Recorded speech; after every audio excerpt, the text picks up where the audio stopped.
This lady, nama dia Isle Erika ni, daripada Filipin, dia dapat kontrak 100,000 USD.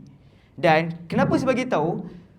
Momen ni paling priceless because of seorang fighter di Thailand, especially Filipin, Thailand, diorang bukan kaya guys. Diorang mak bapak diorang besarkan diorang memang daripada kecil bersukan.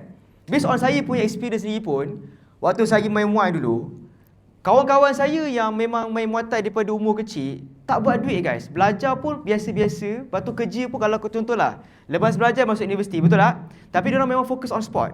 Duit diorang memang dibayar oleh kerajaan negeri. Tapi, tak buat duit. Tapi the moment diorang masuk One Championship dan dapat kontrak, dari situlah bermulanya the whole story kehidupan mereka berubah.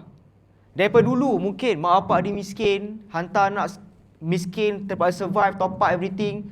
Dan budak tu pun mungkin biasa-biasa sahaja, orang pun tak kenal. Tapi disebabkan satu kontrak, One Championship, mengubah the whole story tentang dia punya kehidupan. Dengan satu knockout, mungkin game yang less than 3 minutes, dia menang, tapi dapat kontrak 100,000. Dan ini yang berlaku dekat Jojo.